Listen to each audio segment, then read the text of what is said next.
Well, it's that time. We're in playoffs now. Well, some of us, not everybody. Yeah.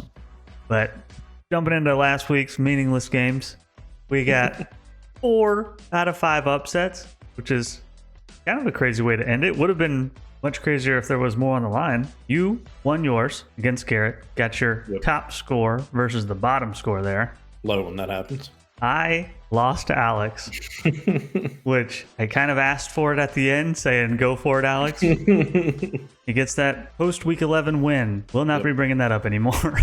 Nope. Gonna have to find something new. Colt beating Chase, decided to get one more win on the season there. Yeah, number 2 score on the week, too, at a 123. Could use a couple more of those. Yeah, he had a couple scores in the 120s this year, so I mean, potential's there. Jacob taking down Chris, which little preview into this week's action. And then really the only game that mattered, Miller versus Aaron. And Aaron did it. He got the 2-0. Miller went 0-2, exactly what he needed. But he did miss it by 36 points from the season. So Yeah, that's a tough one. that has to be the worst way to not get into the playoffs, is to literally go 2-0. Your opponent that you had to knock out go 0-2, and you don't make it. Mir had literally everything in his favor. It would have been an all-time collapse to screw that one up. So, Nope. I mean, he still came close. I mean, 36 points is not that big of a gap. No. Always got next year. That means Aaron misses the playoffs for the first time since year 1. So tough time for him. But looking into the standings, final standings, like we said, not much could have happened. Colt jumped Garrett, proving that he has a better team than everybody thought. Yep, yeah. Good for Colt for getting that moral victory. Kind of did himself a disservice, though, to be honest, because he just pushed his own pick one farther away. I mean, you just know that Garrett the whole week was like, yeah, Colt, go get that win. You got this, man. You got it. Come on, prove them all wrong. Now Garrett's got the number 2 pick. We got the first 4 picks set with Alex, Garrett, Colt, Aaron. I had to go check because there's been so many trades, but these 4 guys do still have their first round pick. Colt has Jacob's pick as well, so he's going to be rooting for Jacob's downfall in these playoffs. Yeah, he is. He's hoping he's going to be done next week and sitting right under Aaron. Yep.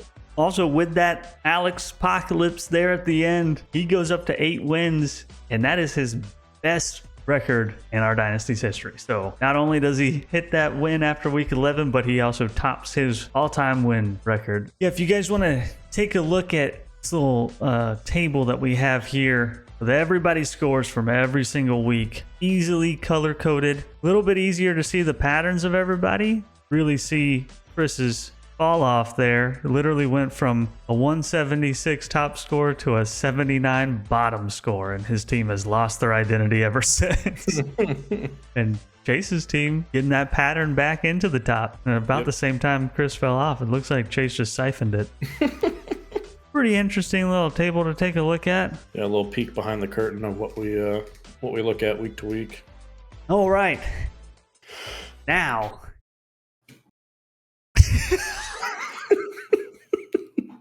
All right, we are in the playoffs now, and we're going to kick it off with number 3 versus number 6. What'll It Take versus Abilene Woodpeckers.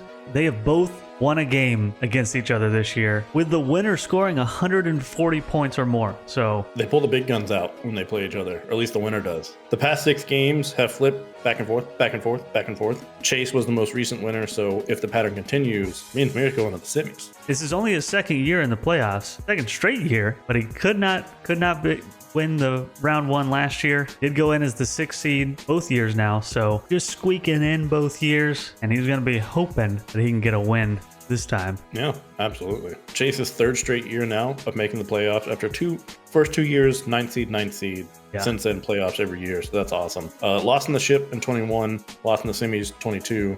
So unfortunately, that would point to losing in the first round in 2023. So we'll see. I mean, he's got two patterns working against him, Chase does, with the back and forth winners and the backwards losses in the playoffs each year. So last year, he had the benefit of playing Aaron, the cursed round 1 team. We don't know what kind of curses Miller has in the playoffs. We've only seen him one time. Yeah. if he loses this year, then we might have to try to find a Aaron versus Mir matchup so somebody can win in the first round. Yeah. Oh, maybe Aaron saw potential here and he was like, you know what, Miller, you take this curse over. If I'm not in the playoffs, somebody has to take it over. He's passing the torch. Miller's the loser in round 1 every year from now on. But whoever wins this plays me. Just to warn you guys, I am 1-4 in the semifinals. So better look out.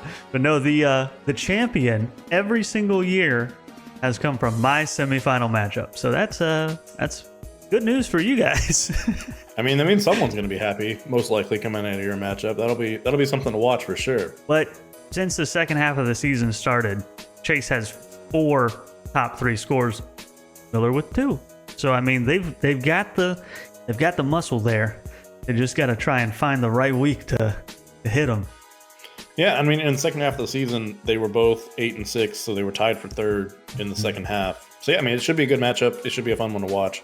I think that'll take us into the next one now. The other side of the bracket, if you will. Number 4, Mahomes Improvement versus number 5, Pantaji Football Team. And I gotta say, I mean, we were giving Jacob a lot of shit in the beginning of the season for his team not looking good, but hey, I mean, he scrapped it together when it counted, got to the playoffs. He started that rebuild, and so naturally, he climbed the rankings up into the playoffs. Yeah. Jacob and Chris also played twice this year. Jacob 2-0 against Chris, and they just played, so they get to go back-to-back weeks here. Both of them really kind of sucked last week, but they both did, but someone's got to get the win, and Jacob was that someone. Jacob and Chris, they played a lot in the playoffs. This is not a new matchup for them.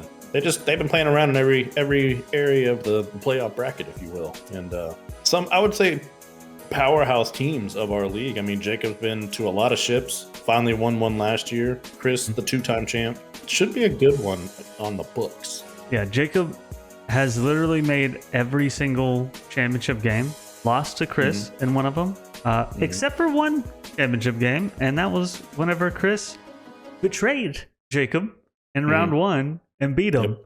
And so Jacob did not make that ship, but last year got his revenge in the semifinals, beat Chris, and now they're back to a round 1 matchup. So Jacob does not bode well in round 1s versus Chris.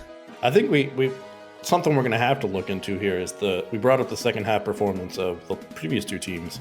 Second half for these two, Jacob 7-7, finishes number 6. Chris was 5-9, was the 9th ranked team in the second half of the season. Obviously, he's got kind of all of his eggs in one basket per se with the Chiefs with the 3-stack. The Chiefs, unfortunately, offense has been having some issues. So that trio that scored 100 points against me has not really done much since that game for Chris, and it's affecting his team. He's had some bright spots, though. I mean, Sun God, still a stud. Rachaad White, overperforming what people expected, I would say. Well, maybe we should just title this the true fans matchup, because like you said, Chris triple dipping with the Chiefs, Jacob triple dipping with the Jags. We got the Jags versus Chiefs, and I would not have said the team that was going with the Jags triple dip would be the one coming out on top the second half, but Jacob going 7-7 second half. Chris, his second half sucked. First half, he was averaging 127 in the first half and then just fell off a cliff. So second half averaged 101. That's a massive difference that I'm sure Jacob's hoping to take advantage of here. Yeah, I mean, as much maligned as we said Jacob was, his first half he was averaging 97, second half averaging 103. So, I mean, not a huge swing one way or the other, but it was enough to get his season back on track. But yeah, like you said, Chris was 10-4. He was up there with me and you in top 3 in the first half, and then second half, not even close. Enough about them. After this game, the winner of this one will move on to play me in the semis, the red side of the bracket. And don't worry, guys. You thought Bo's record at 1-4 was crazy? Well, get ready for mine at 1-2 in the semis. So a couple of real overachievers, me and Bo are. But hey, when we do win, we make it count, and that's all that really matters, right? Yep, exactly. We wanted the bye week so that we could feel good this week with no pressure, and then next week just we get it kicked out of the playoffs, keep our pattern going. It's whatever. But this week. We're feeling good. Yeah, this week we get to talk all high and mighty like we are not absolutely terrified of next week. But that's a whole week away. We don't have to worry about that yet. Yeah, we got a couple of good matchups. Like we said, Jacob and Chris played last week, so we get a back-to-back game. That's always fun, but all 4 of these teams have really had some really high highs and some really low lows, so there's absolutely no telling what kind of outcome we're going to have this week. This is a week that I would not put any money on any games because there's no telling what's happening. This is shaping up to be a chaos week, and I hope that that's exactly what we get. I hope it's at least competitive games, no one gets blown out. I hope it all goes down the wire. Everyone's sweating it out on Monday night. Yeah, I hope all 4 of them score season highs. That would be so fun to watch. Yeah, exactly. And then I hope they all score season lows next week. Yeah, use all of your points up this week. This you get, guys. You have to go all in this week. All right? And then got to make a statement round 1 of the playoffs. Yeah, round 1 is really the only record we pay attention to.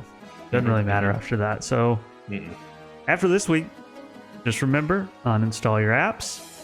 Look forward to next season. Yeah. But yeah, good luck to the 4 teams that are actually playing. I'll look forward to checking out what happened on Tuesday because I'm not looking at anything. Nope. I actually I've just disabled Sleeper for the week. Yep. I'm not even gonna pay attention to it. I don't want to know. I'm doing a darkness retreat. I'm pulling an Aaron Rodgers. I'm going away. I swear, if I get a single notification of an injury, I'm throwing my phone 400 yards. Yeah. That would. If any of my players get hurt this week, I will be very irate in the next episode. I can promise you that. But yeah, good luck to those 4 teams. Less than half the league that we have to pay attention to. So yeah, I mean, and for the other 4 teams that aren't me and you, better luck next year. Try not to suck. I don't know. Yeah, good luck in your rookie draft research. Start doing the mock drafts. I don't know. Yep. Go look at the Senior Bowl highlights that haven't happened yet. Yeah, mock drafting and putting together some hypothetical trades because you got the power now. That's true. Good luck. My team sucks, and I got the 3 seed.